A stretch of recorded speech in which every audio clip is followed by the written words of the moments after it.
Well, I'm sure for the listeners, they probably recognize that, especially if they watch our guests' videos on YouTube.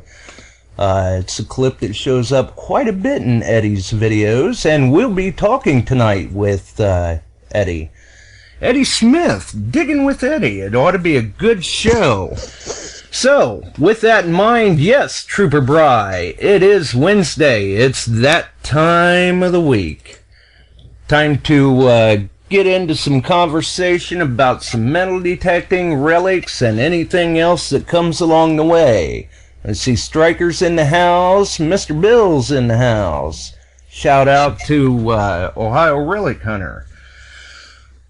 But for everyone else, you all know who I am, and we are back, we are live, and you are listening to Detecting Beyond Sight and Sound. Metal detecting and treasure hunting radio for you, the always valued and appreciated listener. Let's see, we've got Deltsy in the house, Homefinder in the house as well, and also in the house, we've got the certifiable co-host out of Mississippi. How's it going, Kenny?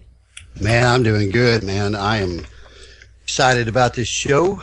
We're going to have some good topics on it, and excited about firing up that XP Deus and starting Hardcore Relic Recovery Part 2, which is going to start real soon.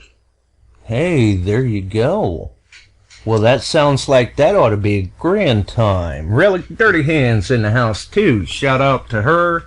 Great job with the latest episode of Relic News.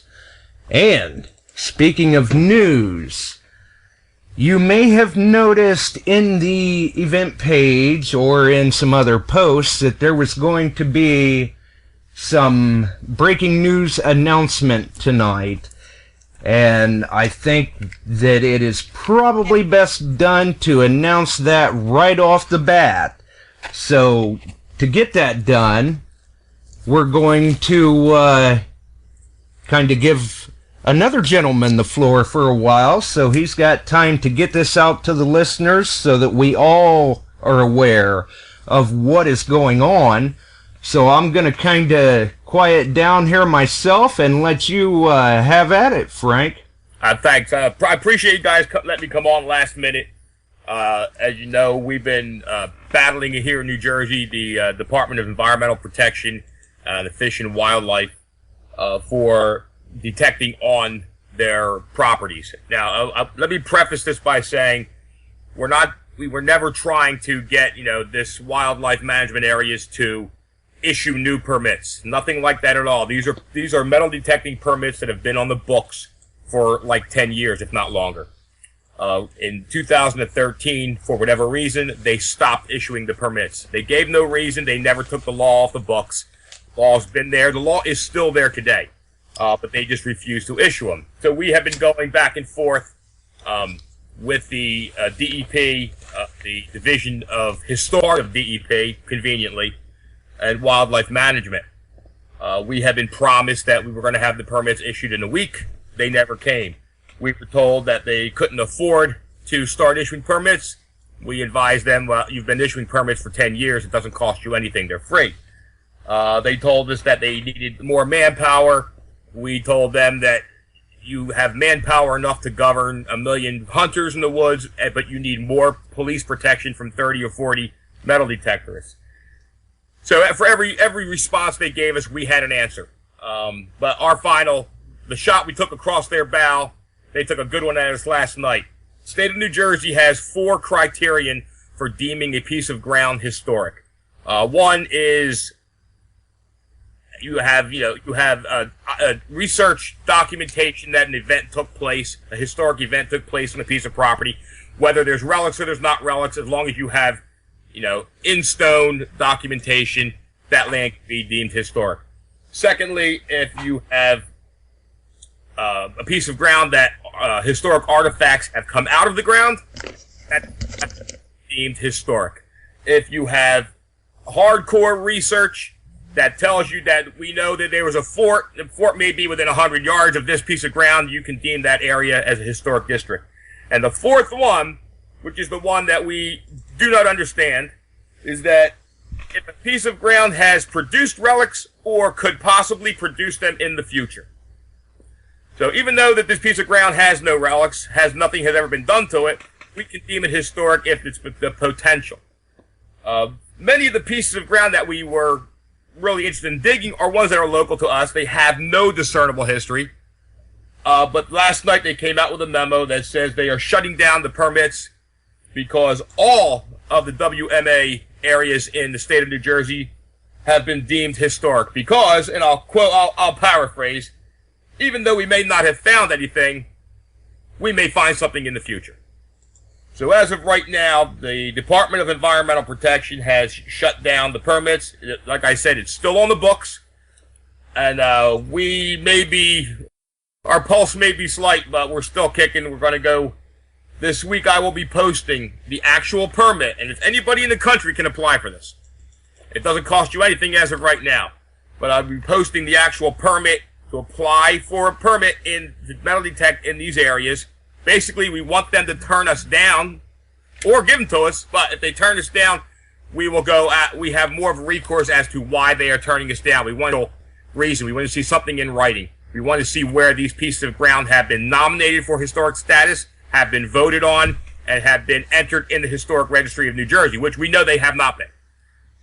In addition to that, we will be posting an online petition to the DEP.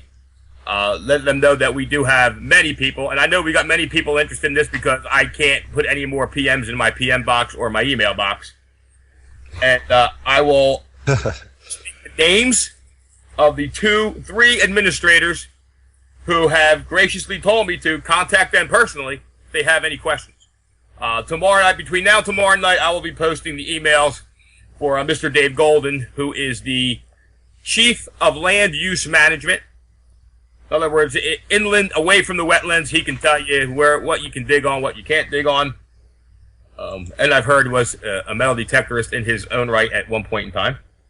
We will be posting the email address for Larry Herity, who is Dave Golden's boss. And Larry, kudos out to Larry. Larry still has the dialogue open to us. So he's the guy that we're actually still in communication with, and we're going to try and make them give us an official reason. Listen, if they pass a law, if it's voted on by the state and it passes, not a lot we can do about it. But what we're fighting at this point is them making this stuff up as they go along, handling it within the office, not issuing permits while there's still a law that says issue permits on the books. And then also we were getting the information for Miss Kate Markopol, who is the lovely woman who stated, since we don't know the context of the coins and stuff we find, we have no clue as to what their cultural history would be. And she actually recommends no metal detecting on any ground owned by the state, any public grounds in the state of New Jersey. So I'll be posting all of that, and I would greatly, greatly appreciate anyone out there. Drop them an email. Let them know that we are, we're not raping the land. We're not going to ravage, the earth in the state of New Jersey.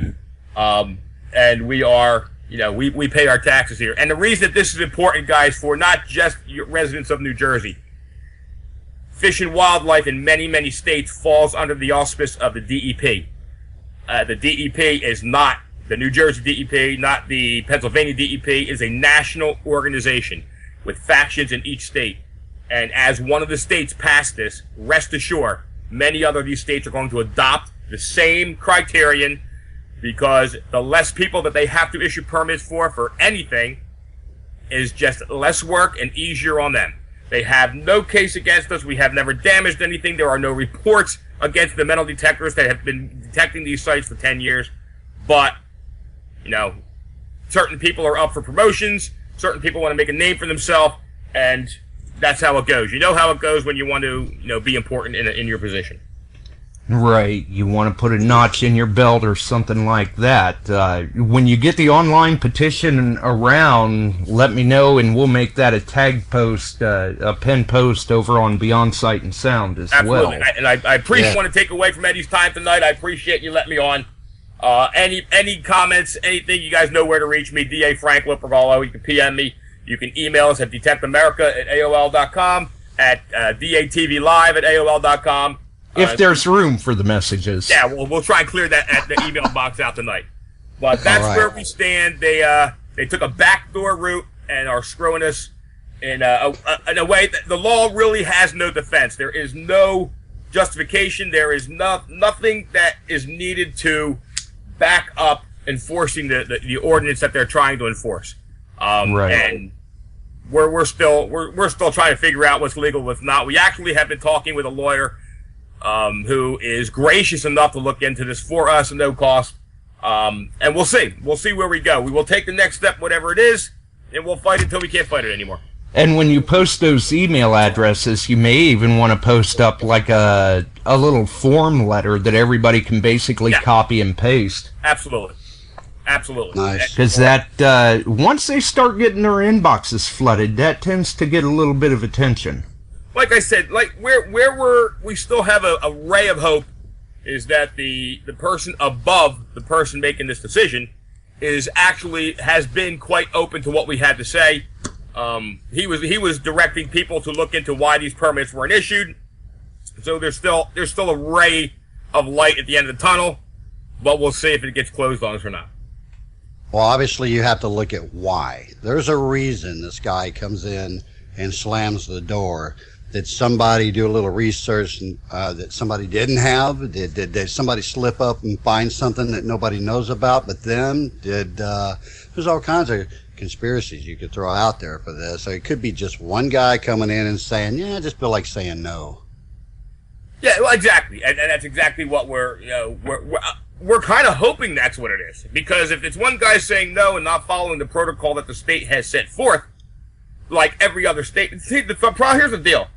The state of New Jersey's Historic Preservation Act kind of followed the National Preservation Act, and that was all kind of copied from Georgia. Georgia, who is very forward-thinking, believe it or not, they're wonderful. And Georgia has the same criteria, except that their number 4 criteria says you have to be able to back up your statements with research. You have to be able to show us, even though you haven't found anything yet, you have to have research that'll put that piece of property on a short list to having an archaeological dig. If you can't do that, then we won't deem it historic. That's where New Jersey copied and pasted it, but then cut off all the bottom, the good stuff that kind of protects the land and allows the people who pay for the land to still use it. Right. So that's it, guys. People know where to contact me. We'll be posting this stuff on Detect America, till further notice, and we'll update you again Friday night on our show. And again, thanks for having me on tonight, guys. And Eddie, I'm cutting into your time. Well, thanks for getting that out there, because we do need to stay informed on what's going on. Just because this isn't happening in somebody else's backyard, possibly, doesn't mean that this is not the beginning of it. Right. The criterion on the national level all starts at these local chapters, and this is one step in many to come. We hope. We hope not, actually. Right. Because once it starts, it's like a wildfire. That's it. All right, guys. Thank you very much, and thanks, Eddie. See you, Frank. Yep. Thanks, Frank. Thanks, man. Well, now we've got that information out. It's good for everyone to stay informed, because you never know when this stuff is going to happen. It's something you've really got to keep an eye on, because we all know how they love to sneak it in without everybody knowing, basically, until it's too late. So at least we've got that done. And let's see here. Looks like we've got Gone Fishing, SQ Engineer, Past Pursuits, a number of others have dropped into the chat. Right. So we should probably get on with our show, because I'm sure they're coming in to hear our guest. That's right. That's right. And, once again, I'm not actually in that chat simply because I'm waiting on a battery to come in for my gear, so to speak, here. So I'm just winging it here. Right. Okay. Well, for those who have seen the promo, I'm sure that they've probably seen some of his finds posted, maybe even been fortunate enough to watch some of his videos, or even speak to him in person. Our guest tonight is Eddie Smith. Diggin with Eddie on YouTube, Diggin with Eddie on Facebook for the Facebook group. How's it going, Eddie? Hey guys, it's going great. I'm just a little tired from a hard day's work. Oh, so wasn't no digging for Eddie today? No, there was no digging with Eddie today. Maybe Saturday. Oh, there you go. Definitely. Nothing wrong with that. We can't always get out when we want, but at least we can enjoy the time that we get when we do get out. Thank goodness. Yeah. I've got like 3 separate hunts that I've filmed in the last couple weeks that I need to get edited and put together. It's just 3 random hunts. Wasn't nothing spectacular found, but it's still something I'll put together. Hey, it's still footage. It still counts. That's right. It's still time swinging that coil. Yeah, exactly. Last time I was out, I forgot my camera, so I had to wing it. I had to pull a Kurt Franz and use my cell phone. Hey, well, you know, with these cell phones now, I just got a new one myself, and it's 13 megapixels. I mean, some of these are better than some of the cameras I've had. Yeah, absolutely. Yeah, my cell phone takes better pictures than my regular digital camera. Yeah, anymore they just make it too easy. If your camera dies or something, grab your cell phone, and a lot of times you get video that's just as good a quality, if not better. I know the last couple of videos I've uploaded were clips off my cell phone. Just because I had a little incident there at the Ohio dig where I had a camera go down. Yeah. So, what originally got you into the hobby, Eddie? Well, when I was a kid, I can't even remember what kind of metal detector it was, to be honest with you. I remember I had one. I kind of grew up on a farm. We lived in town, but I was always out at my uncle's farm, and my dad had gotten a metal detector given to him, or he found it. I can't remember how it came about, but I started using it, just playing around on the farm, and I never found anything spectacular. I mean, just junk iron. I think I found a couple of coins. Nothing big. And then you got a long time past. We're talking back, I was 10 years old, probably, when that happened. And a little over 10 years ago, a buddy of mine asked me if I wanted to go metal detecting. I was like, yeah, sure, let's go. He said he had an extra detector, so we went ahead and went. And at that time, I believe he had, what the heck did he have? It was a white, so I'm going to say XLT, maybe. And then he had a bounty hunter, and of course I used the bounty hunter. And we went and hit some parks, and I was just finding clad, and I was having a good time. I mean, I was finding clad and just pull tabs and stuff like that, and had a good time that day. And about a week later, asked me if I wanted to go out again, and went out again, and it just started. It got me hooked from there. It was like, okay, we're going out there. I'm digging. I might not dig something good. I might dig something good. You just never know. I was having a good time doing it. It was like every time I dig a plug, it was like I just didn't know what it was going to be. So, and that's exciting. Oh, yeah. Got me hooked. Very exciting. Yeah, every plug, it's like Christmas all year round. Well, they say the best finds the next one. Yeah, that's so much sounds like that. Yeah, exactly. I mean, yeah, I mean, you get that target out of the ground, and it's like, oh, wow, that's cool. Now what can I find next? Yeah. It's funny because how that happened with my buddy is it was like off and on with us. We maybe go 1 week and then not go for 3 weeks, and we'd go again. I was always borrowing his detector. And then finally, I bought an H350. And after, we both bought H350s actually. Oh, at the same time? Yeah. Yep. Nice. And, we both It's a good machine. And yeah, we started getting more heavy. He had to think love more than technical, so I was more than he was. And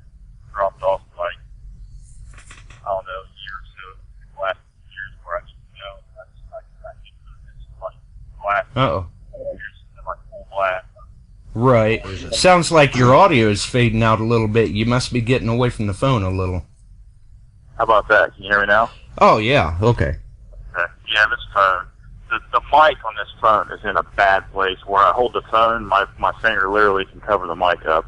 Oh. Yeah, I don't like it. Yeah, but within the last 4 years, I've really gotten heavy into detecting. So it's, You know, for me, it was, you know, when I started, I didn't have no metal detector. We couldn't get one of those. We sifted for everything. And, you know, and when you're digging, you know, holes and throwing it in a sifter, a homemade sifter, by the way, and you get a button or a bullet, and then you get your arrowheads and stuff like that, that's really exciting, especially as a young boy like I was. And then the research, after you get older, and it's not just metal detecting anymore. When you throw the research into it, that's when it starts getting interesting, and that's when it really grabs you and you're hooked. yeah. It's, with me, it's, especially within the last 3 years, I've like tried almost every detector that's come out that's new. Yeah, I was going to say, you have went through a number of machines. Yeah, I've had, oh my God, it'd take 5 minutes to name all the detectors I went through. So, Now, did you do a promo vid maybe on all of those, so you could just do your little own back comparison? through my channel, I think there's a few videos I did. I think maybe I did one on AT Pro. I did one on the Coinmaster GT. I Did think I one did on the with CTX. my white PX3. I don't think I've really ever done one on the CTX. Other than going out and just detecting and talking about it, I haven't really done a video specifically on how it works and stuff. Well, yeah, I know I've seen you with a CTX in your videos. Yeah, that's my go-to machine now. I've got that, and I've got a Deus, but it's my backup machine.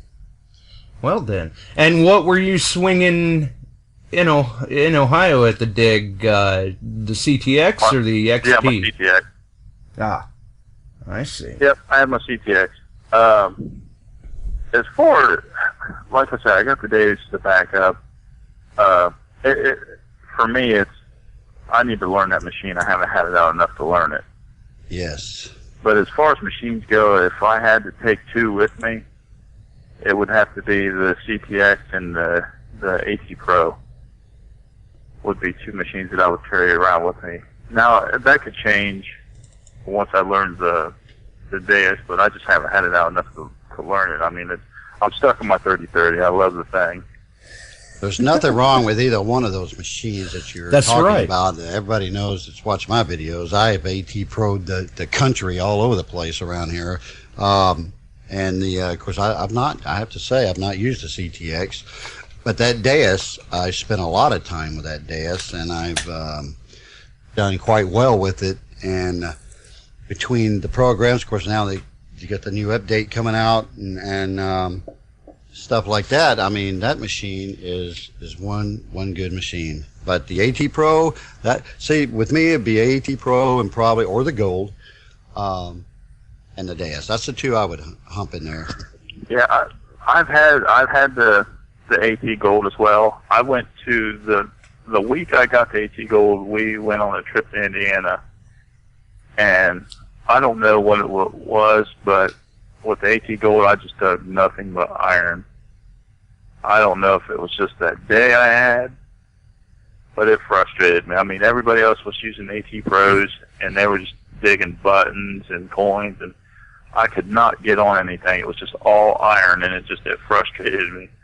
I transitioned on it quite well, actually. I don't know. I think it's you got to spend 100. They say spend 100 hours with that machine. You got to just go out with it and nothing else, and get in there, and you'll get it figured out. But I enjoyed both of those machines. 100 hours with the machine in the field. Correct. It doesn't do you any good to spend 100 hours with it sitting in the closet collecting dust. or air testing. Yeah. Right. Good point. I mean, I've probably got 1,000 hours on my 3030, and I still am learning with that thing. It's like every time I go out, I can play with it and be like, oh, okay, cool, this works. Right. It is a very versatile machine, much like the Deus. Man, I just, you know what, being in the terrain down here and stuff, that Deus, weighing, barely 1.5 pounds,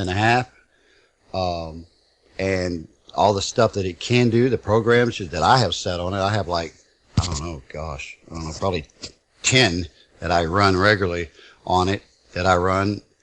It's just very, very light, and it does a job. And especially in hard pack, when I hunt around Shiloh, if I go to Vicksburg or something like that, I mean, you can dig a ringtail at 14 to 15 inches. You're doing something.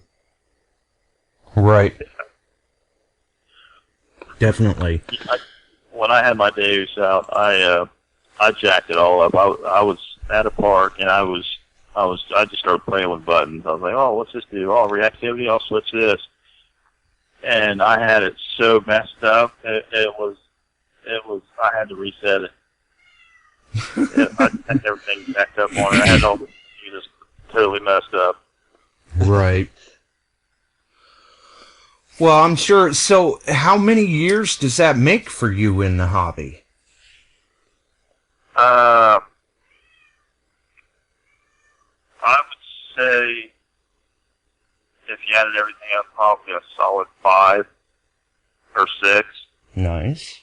But the last 4, I've been really doing it. And then, of course, my videos, I started doing them in 2012 or 13. I can't remember now. Yeah, still, that's a fair amount of time. Yeah.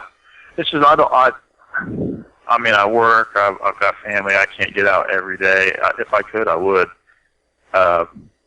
And if I could put out a video every week, it'd be cool, but it's just, I'm not able to do that, so I do them when I can. Right. And of course, like me, Joe, and Bill, all my buddies, we'll dig until you can't dig no more. When the ground is froze, is pretty much when we stop. Yeah, exactly. You guys aren't done hunting until Mother Nature locks us up for the season. Yeah. That's about the way I am, too, when I'm able to get out and hunt. We're, up here in Ohio, we're not as fortunate, usually, for our season to last as long as it does for Kenny. I'm sorry. You can come down anytime you want, Josh. We're getting lucky this year. We're still having great weather end of December. That is a good point, yeah. Yeah, I did a little bit of detecting on Thanksgiving, of course after Thanksgiving dinner, and I did some the day after. The 2 days, they were great days. There you go. It's a great way to get out and work that turkey off. Right. And you know, it's really hard to go down and get back up, but I've gone, I believe, 4 months now, 4.5 months, without what I would call at least around here where a lot of places I hunt. I, of course, was busy during the summer with family, and then I got sick. We were right in the middle of ginseng season when I got that infection, and it really tore me up. So, but I am healed 100%. I am fixing to open it wide open, and I'm going to make up for some lost time. Yeah, it definitely sounds like Dirt Bandit's got his fight back. Yes. Which is always a good thing. Got to preserve that history. Right. Now, how did you do at the Ohio dig, Eddie? The Ohio dig, I had a great time. It as far as finds, I actually found one. I believe it was a 58 caliber. It was a 3-ringer.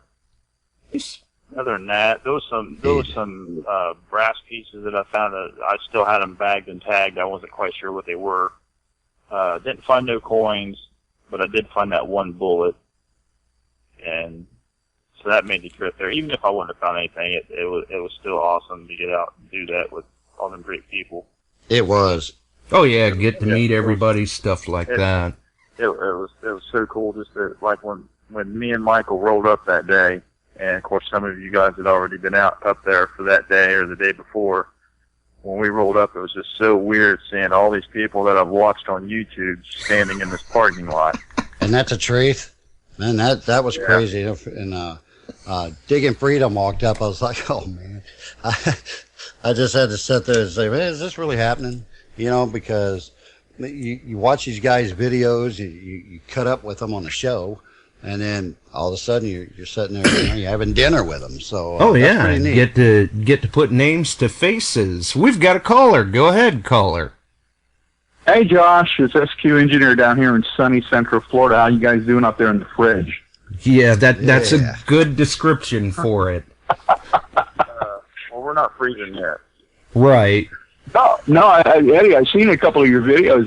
Looks actually, even with the gloves, your new gloves there that you're breaking in, and your hoodie there. You look fairly cozy up there. You guys are making some great finds. That day was cold, believe it or not. It wasn't so much. It wasn't so much that it was cold out. It was the wind was blowing like 40 miles an hour. So that made it I heard you say, I hope you can hear me over the 50 mile an hour or 200 mile an hour breeze. Sounded windy. Yeah. We just watched me back up to that Curtis place that he'd been hitting, and he told me when I was on my way, to don't expect much. I mean, cause I've been over it pretty good. We get out there, and I take 2 steps, and I've got a weedy. So I'm thinking, well, okay, there's still some stuff here. He takes like 10 steps and gets that seated. Yeah, I saw that. That came out right at the bottom of the plug too. He opened that up and it was sitting right there. And he was like, nice. It was so clear. I heard him say, he's like, I probably got silver. And even after that, he's like, I cannot believe I missed that. How did I miss that? And it's just like with anything, it don't take but a quarter of an inch, and you can miss a target. Yeah, miss it by an inch, miss it by a mile. Yeah. That's really true. There's a park down here that I hunt pretty regularly that's near a Seminole war fort that we have never, ever found silver there. In the last 6 years we've hunted it. Not one silver coin. Not one. And I'm not using this 33. I'm using my old E-Track. That poor thing. It's not in color. I don't know where I am. It doesn't GPS anything. But I know, but that E-Track will sniff it out. That E-Track sniffs out the silver. Well, I was using a small coil too. I was using that SEF 8x6-inch coil, and it had been raining here a lot. And you'll find when it rains a lot, the conductivity goes through the roof, at least down here. Oh, it does here too.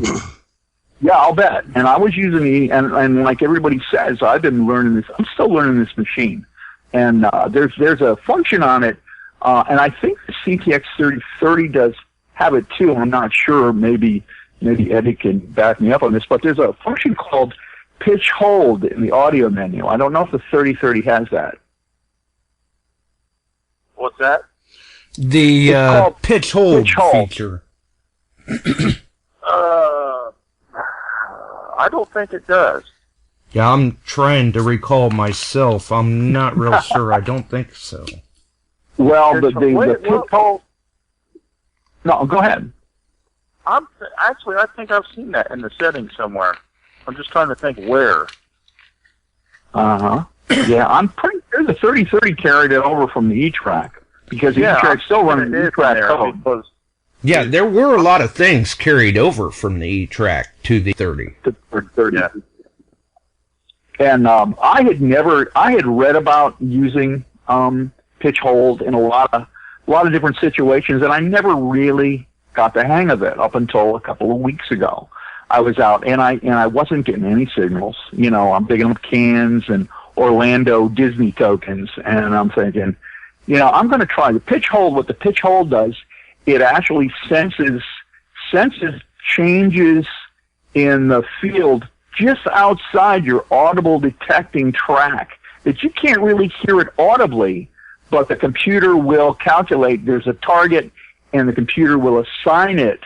Like an O, what is it? So a good silver, 1, 2, 4, 5 signal, and it'll hold that pitch. It'll just hold it. It'll go, boo, it just sits in the background.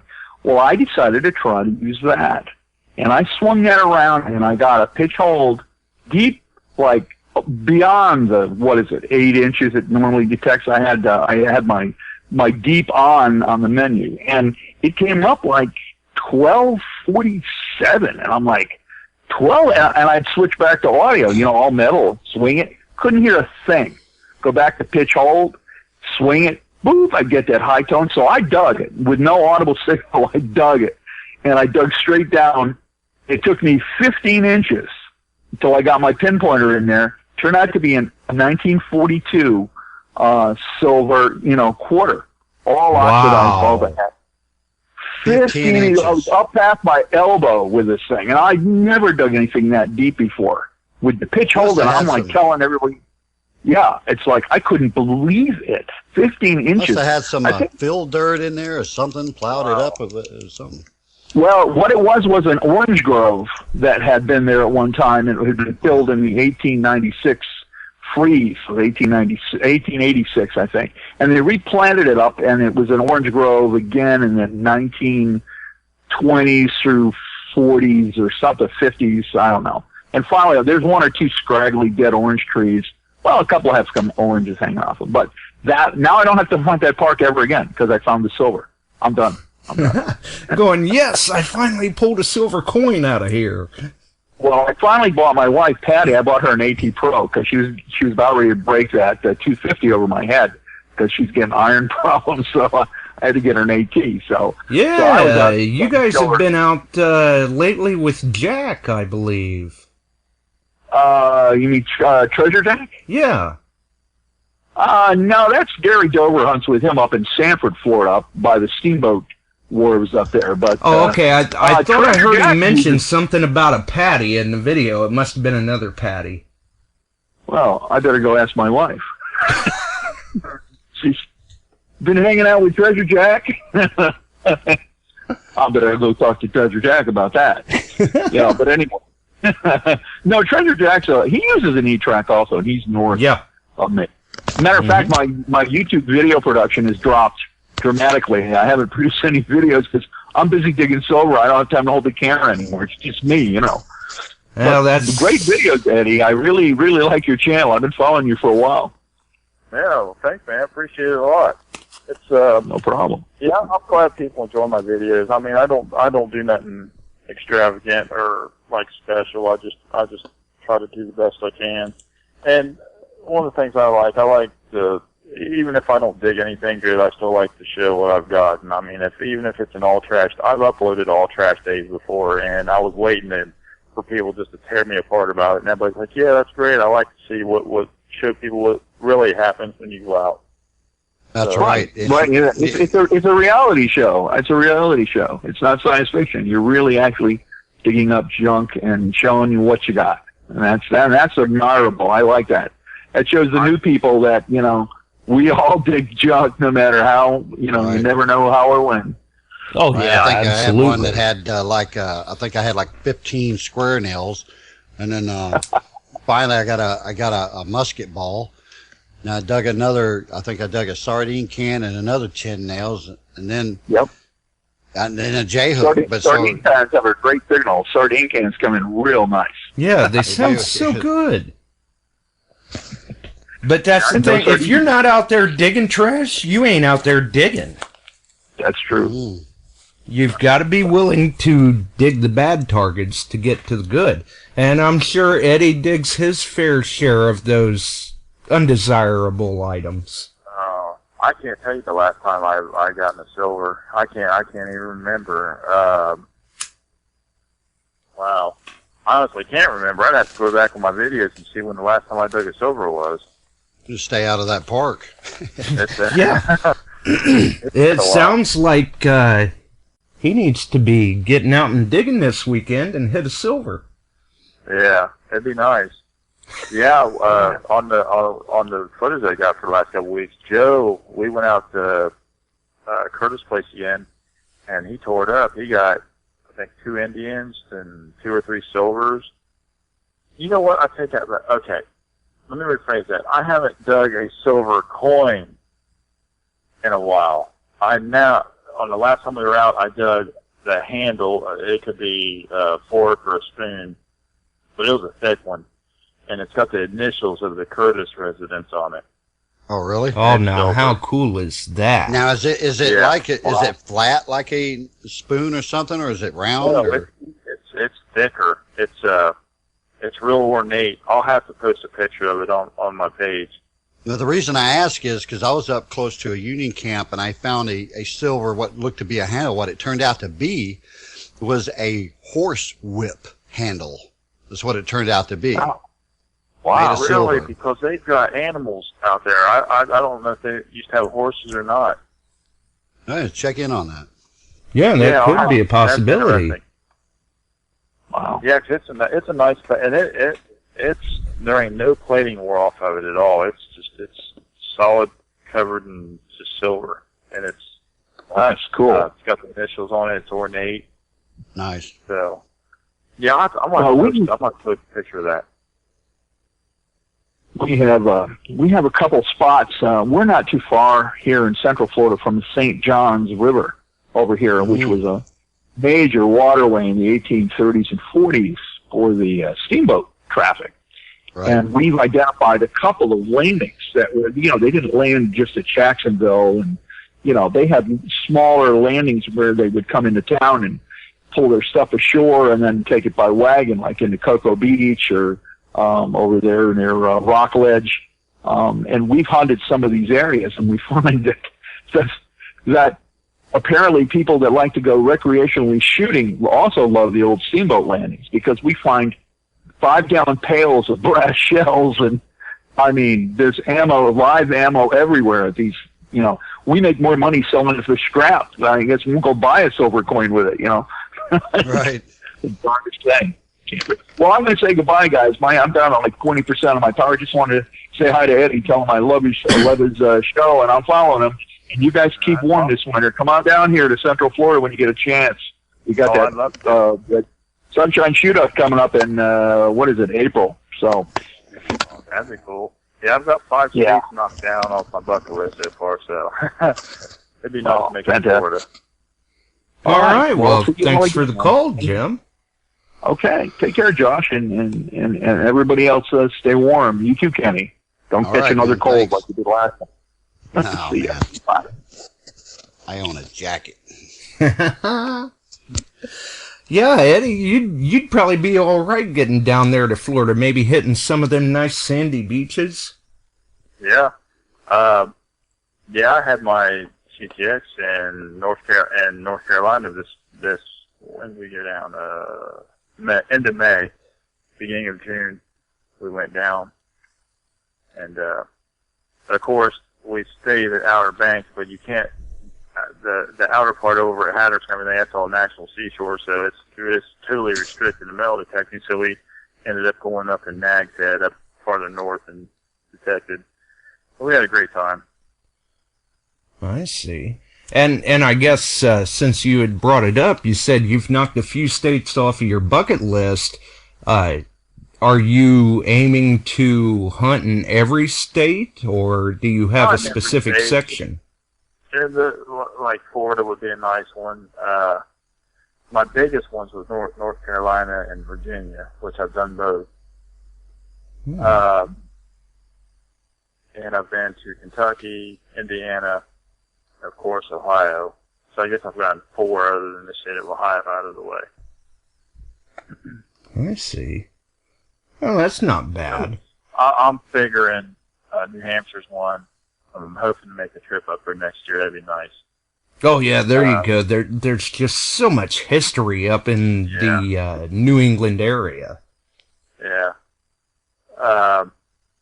Maryland, I'm going to try to get up and dig with the Hoover boys next year, if it's possible. Slip off in some of them rivers, do a little water hunting. That's full of it. Right. And it would be a blast to get up there to Maryland and hunt with them. Yeah. I even see an aqua chigger swimming around somewhere in those parts. Yeah, that's right. You might. Yeah. He's got some interesting finds. He finds some of the weirdest stuff. Yeah, he does. I don't know how many GoPros I've seen. He's right in the heart of it, I'll tell you that. Yeah. Yeah. He certainly does very good, though. And there's another one that does a great job with their videos. Definitely so. Ohio Relic Hunter says you do a great job with your vids, especially the ones that you keep him off the camera. Nice. Oh, that's funny. He's camera shy. Now I'm gonna have to somehow get him on video.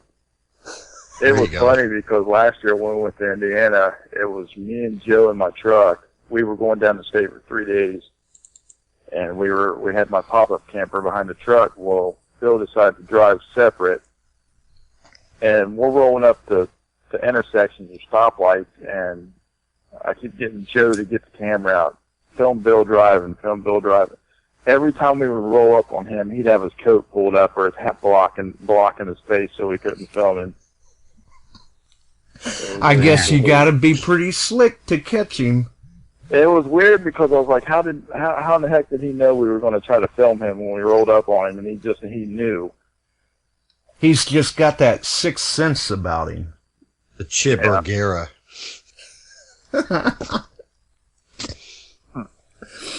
Well, with some of the finds that you've made in your videos, is there anything like just a really favorite find that always jumps to the front of the mind? Oh man, I knew you were going to stab me with that question. It's a good one though. Man.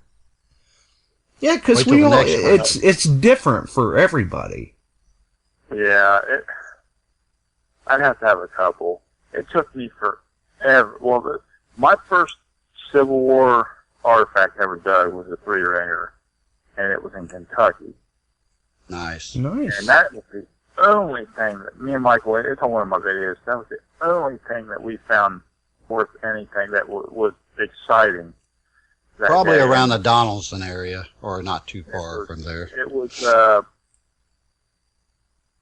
man, I can't think of the top of my head. My cousin lives down there, so it was her land, and she had 100 acres behind her house, and they moved through there. I'm trying to think of the town now.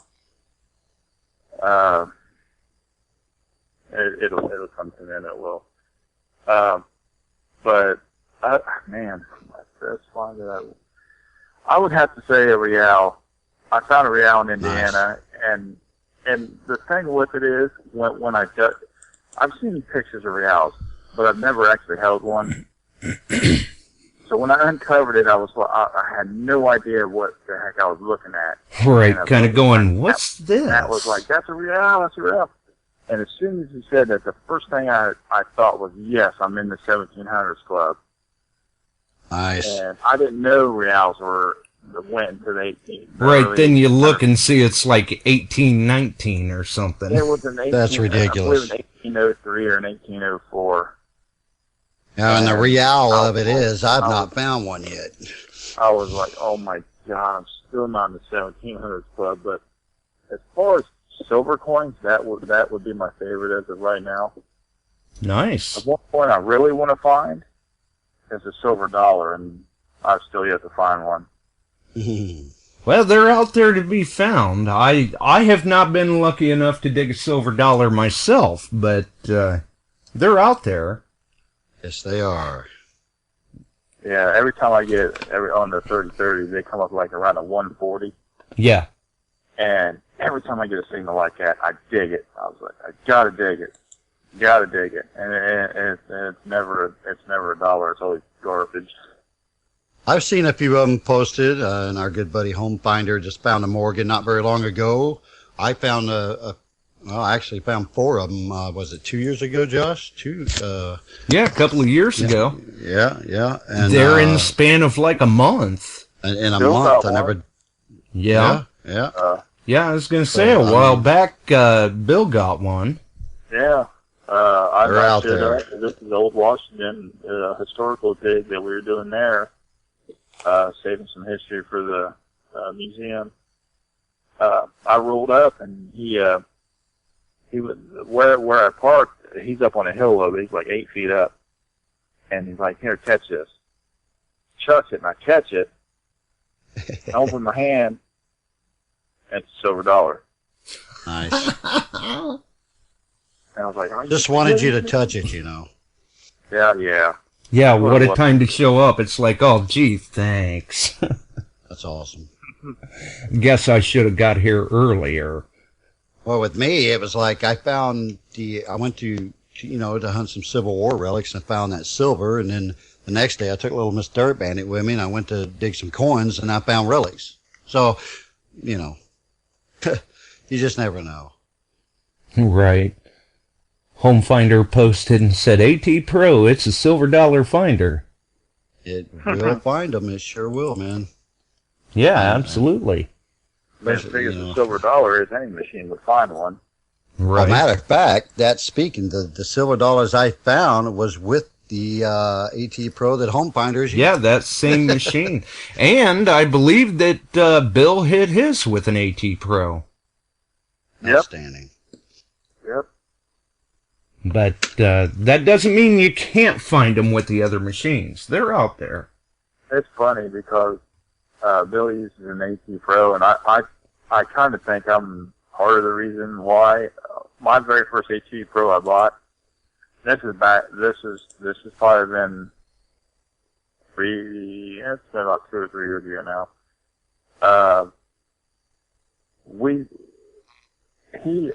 I think I asked him if he wanted to buy it, so I was going to get a different machine.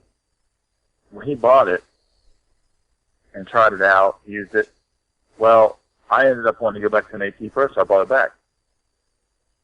Then he wanted an AT Pro, so I sold it back to him. That one AT Pro went between me and him like 5 times.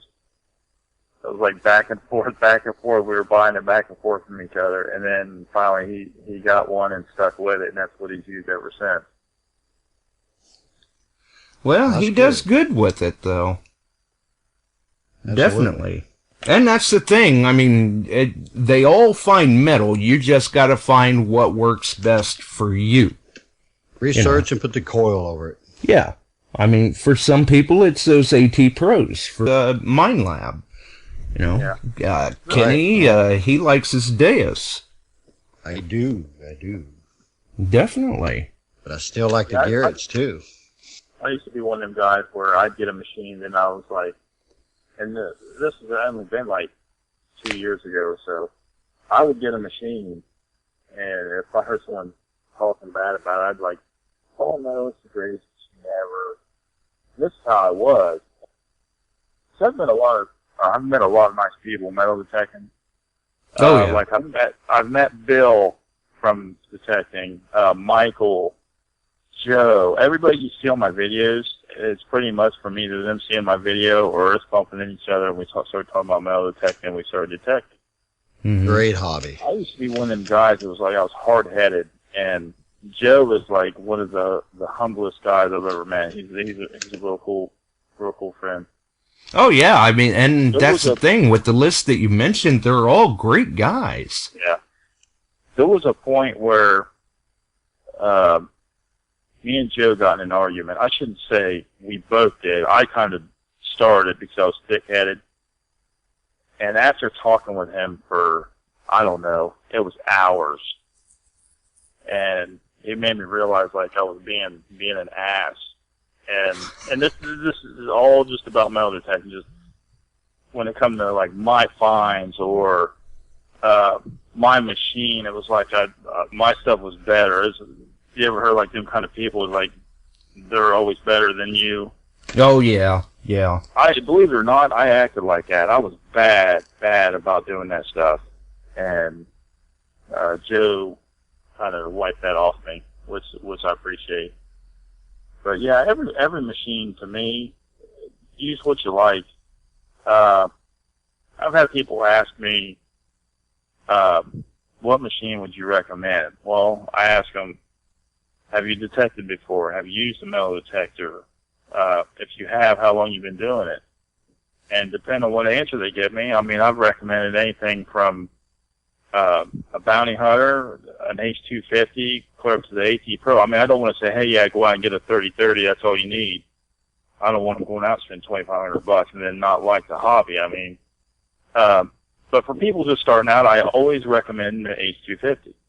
That's just Exactly. It's a great machine, and if they think they're going to like it and they just want to jump into it, then I'd recommend an AT Pro.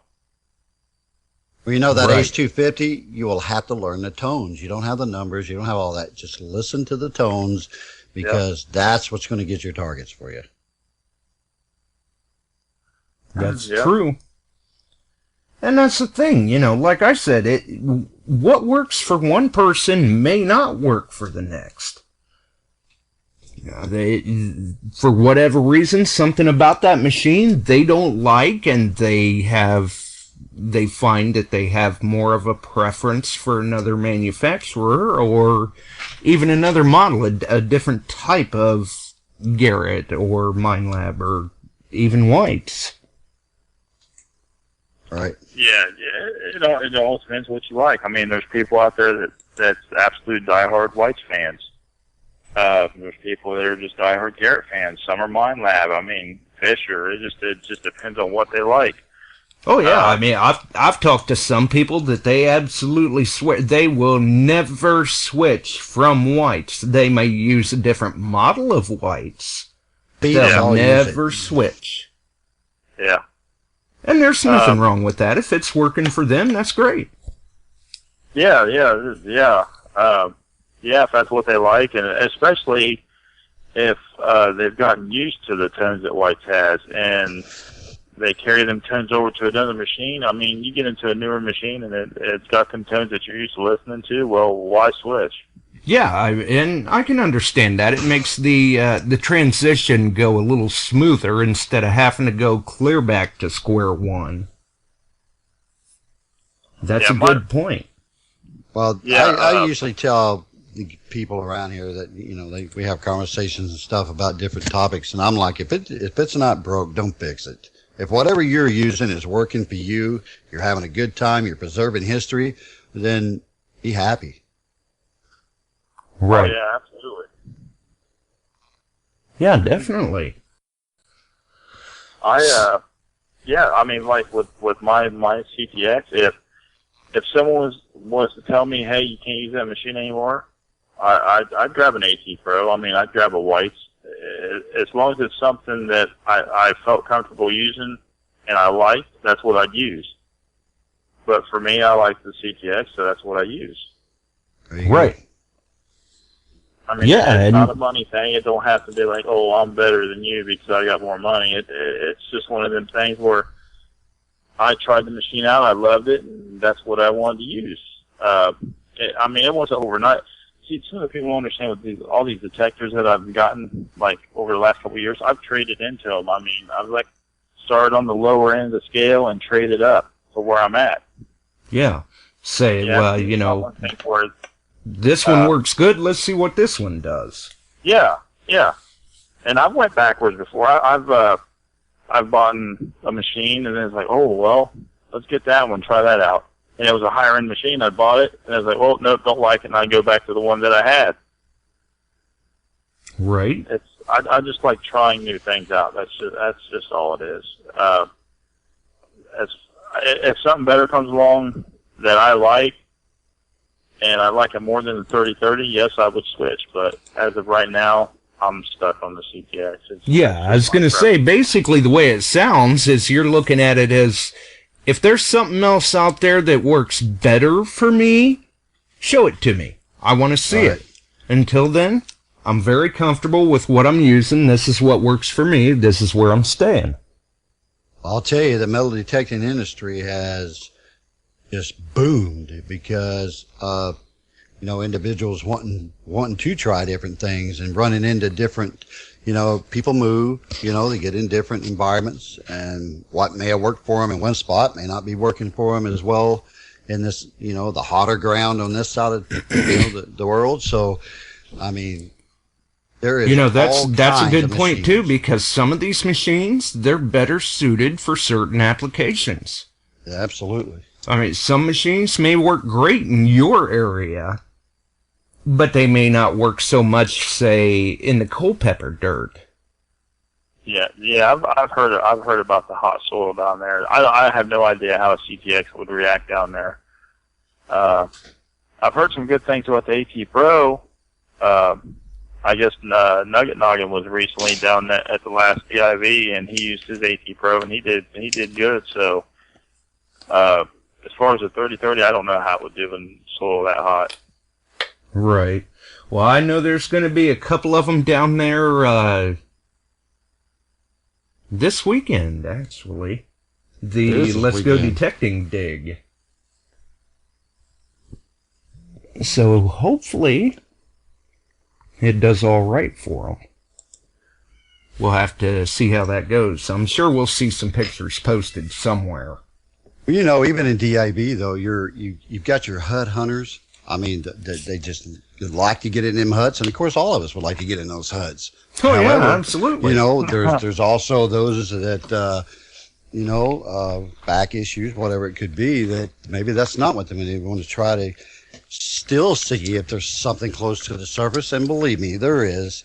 And like Nugget Noggin, for example, I've seen him go up the roadways, the fence lines, and that's what you got to do, man. You got to go, in those different spots. But I've seen the Deus. I've seen videos of the Deus tearing it up at DIV, the AT Pro, the AT Gold. I've seen a guy using a fisher.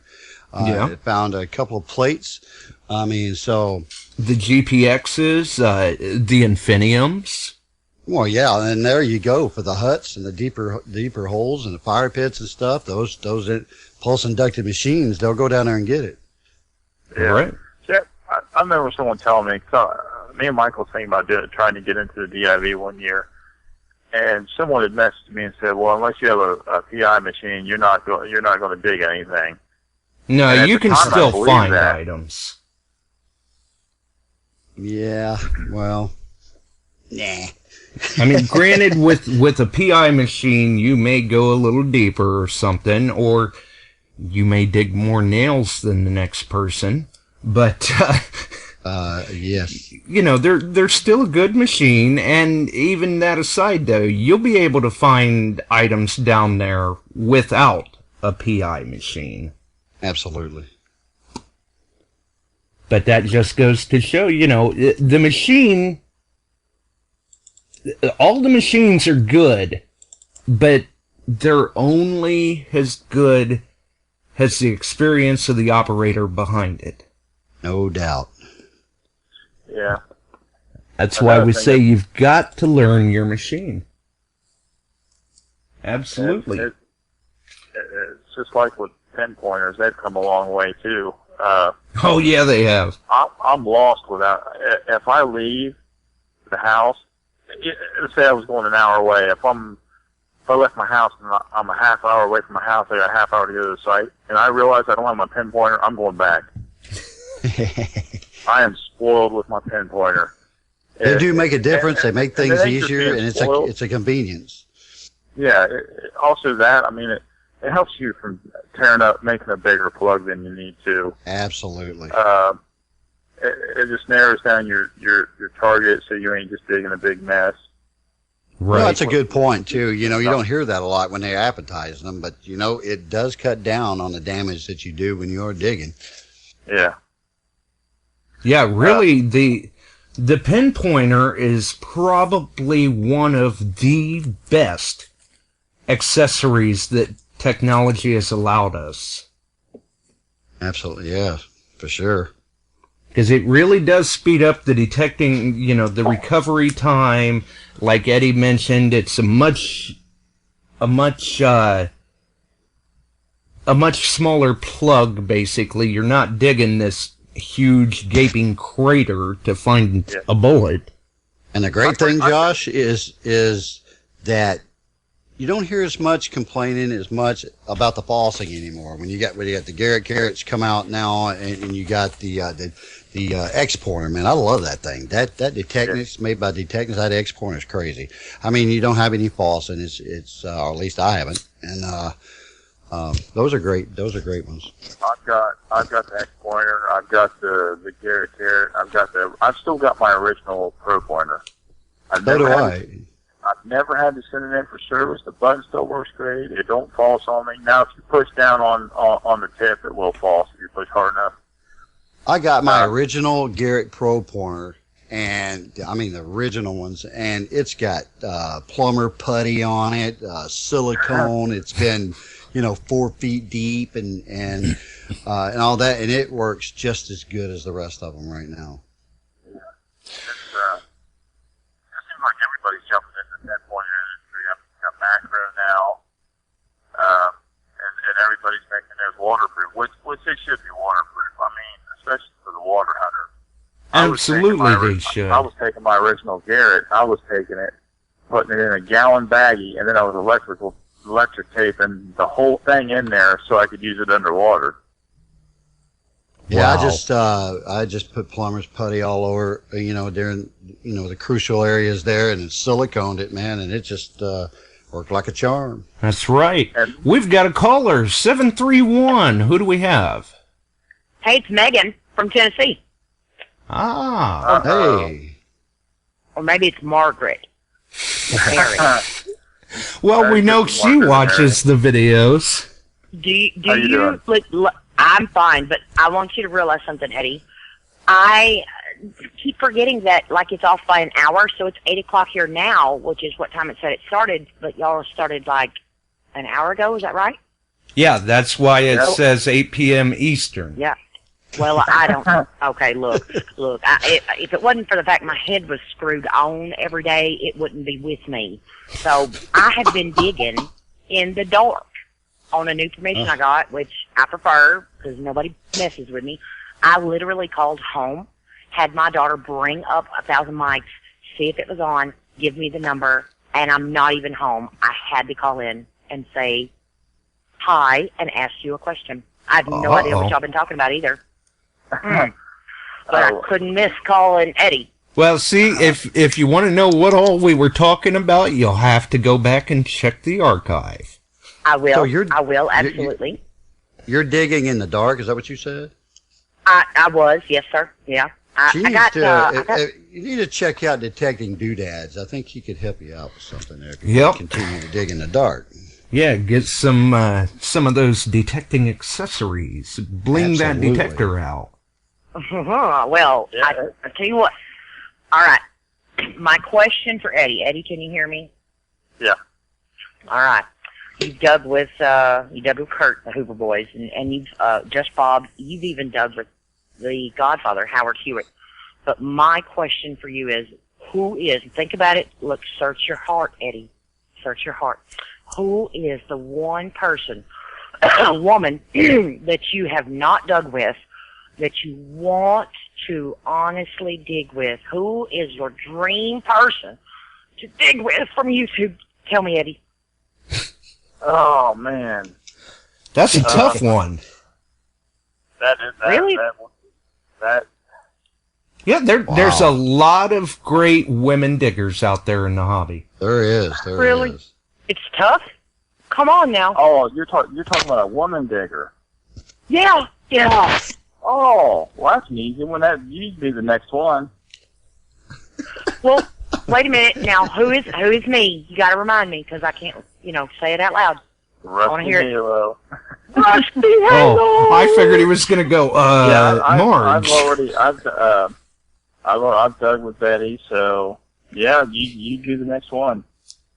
Well, okay. Well, all right. I just had to call in. Sorry, I will do the archive, and I That's great. wanted to call in and ask him that. And thanks, guys, and Eddie, I love you, and you're doing a great job. And thank you for doing 1,000 mics as well. Yeah. Love those archives. Oh yeah, you just get back in there and click on it. How long have we been on here? An hour and all that. We had about 15 minutes of a discussion that they had to talk about. so I've been on I here am- almost an hour. I'm literally standing at the gas We'll make it station. happen. We'll make I'm it literally happen. standing. Yeah, I'm standing at the gas station. I'm fixing to take a selfie. Look, at the gas station, and I'm going to post it on Facebook so you know that I'm dedicated. I'm a fan. I'm your friend, and keep your head up. And thanks for all you do, Eddie. Oh yeah, I'll make it down to Tennessee sometime this year, maybe. Oh, I hope you do. Not this year. Next year. Not well. And maybe I'll make it up there. I have the opportunity to travel a little bit with Mitchell. He's my driver. But thank you for all you do. You're doing a great job, man. Oh man, All you're right. awesome. Well, thanks for the right. call. All right. Thanks, guys. Bye. Have a nice night, lady. Thanks for calling. All right. That's all. Bye, guys. That's awesome. All right, bye. I really want to go out and I dig did- I tonight did- now. I'm I- going to go get I my did- tack light. I Yep.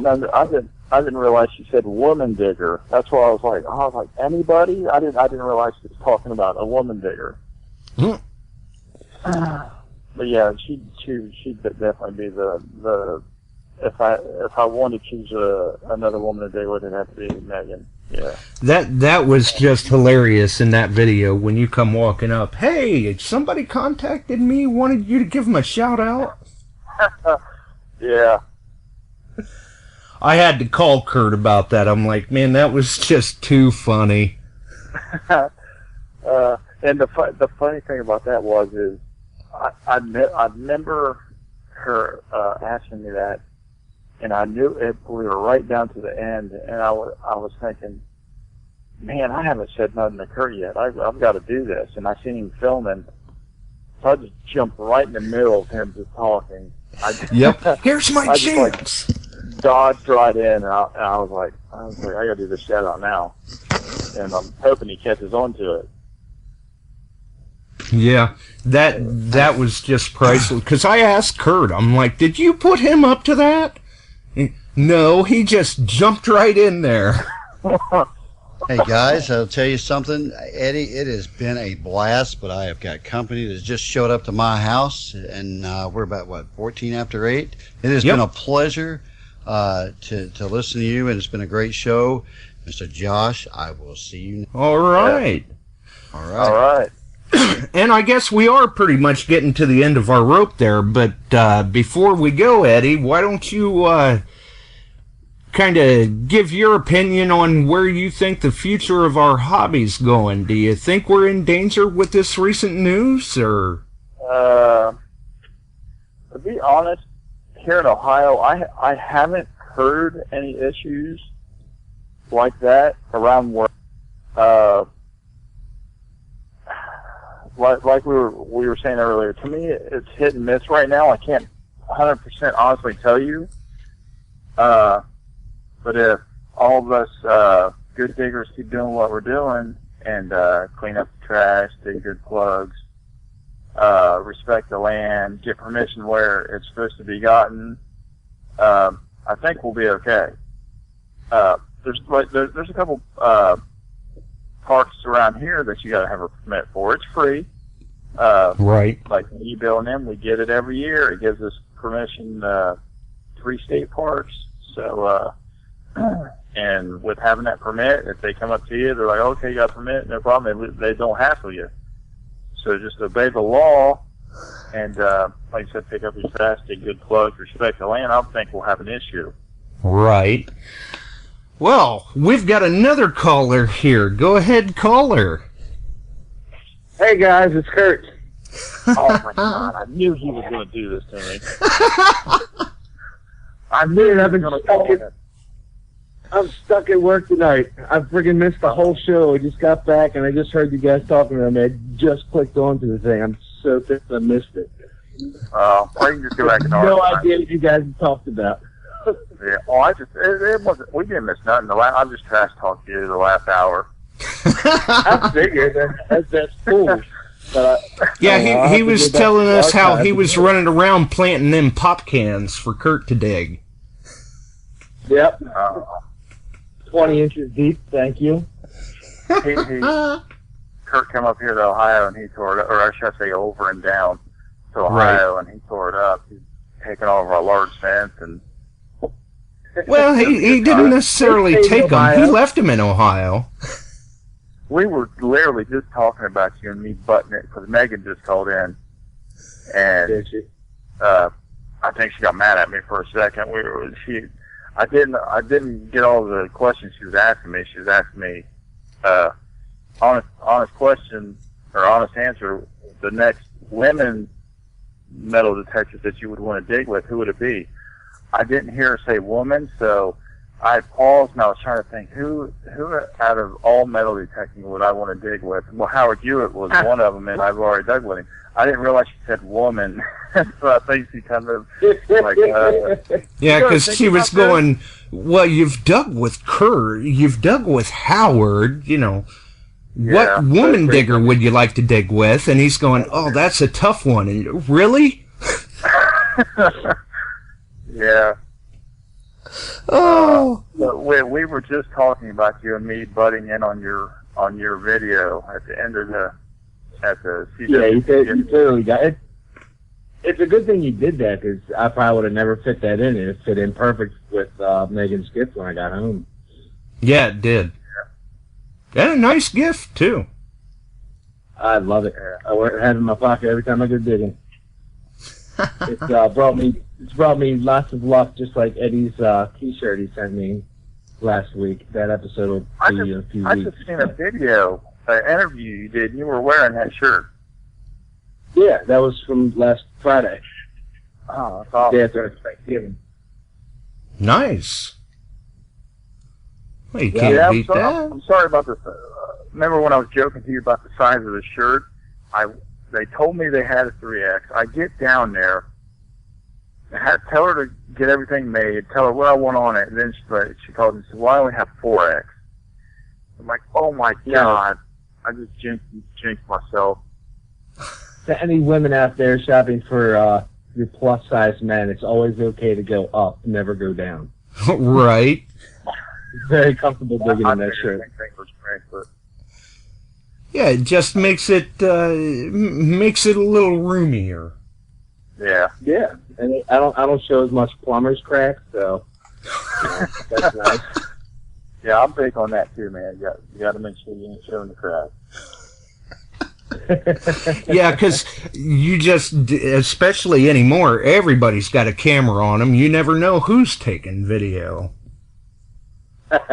That's damn sure. That's like when you were saying, I don't know how Bill knew, but every time he'd have his coat up or his hat drawn down, he says, 3 guys, all sorts of cameras, it's not hard to figure out. That's just like when we were coming back from Indiana, Joe fell asleep, and I was like, oh, you should have never fell asleep, buddy. And I was just driving down the road holding my phone, just snapping pictures of him because he had his mouth hanging open, and I made some kind of remember what it said, something about a hard day detecting, and he had his mouth wide open and he just snoring. Yeah. Well, it sounds like you have definitely had a lot of great time in the hobby, and you certainly like to get out there and have a good time with it, as is reflected on your videos. So by all means, definitely keep it up. Keep having a grand time with it and doing a good job with those videos. Yeah, I've had an awesome time. It's just I'm still trying to master. Out of all the YouTubers I watch, there's like 2 people that make videos that absolutely stand out to me, and I'm like, how do they do it? And that's Brandon Neese with Dirt Fishing America, and then you got Kurt with the Hoover Boys. I'm still trying to get editing, man. Yeah, they do a very good job with their videos. We like to touch on the subject from time to time, how people are doing their videos, because it's always interesting to hear. See what techniques they're using, or cameras they're running, maybe the software they're using to edit, and we see that really a lot of them that are doing such a good job with their videos, they're not using anything fancy, they're just using Windows Movie Maker. It's just the time that you're willing to put into it. Yeah, it's just like Charlie with the stealth diggers, man. Like his videos are amazing. Oh yeah, I just wish I could absolutely. get to that level of editing, because I'd love to be able to make my videos look like that. It's just when I get down and I start doing it, I'm like, what can I do to make it better? Right.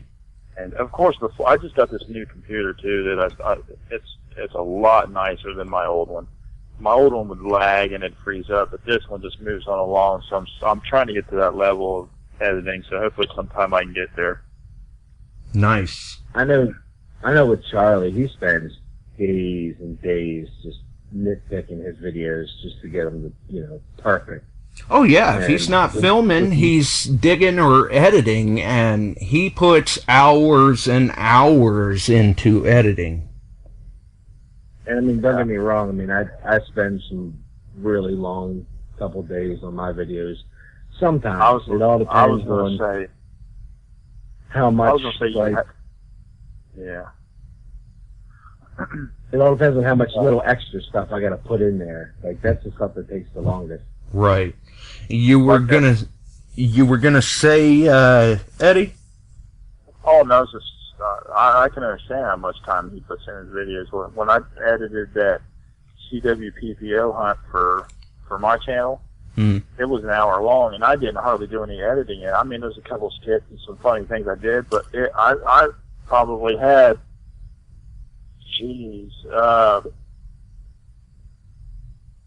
10, 15 hours in doing that. Just sitting down and tweaking stuff, and I can just imagine the time he puts in doing his videos. Oh yeah, I think a lot of people don't realize until they're actually doing their own videos, and then they find out firsthand how much time you can put into it.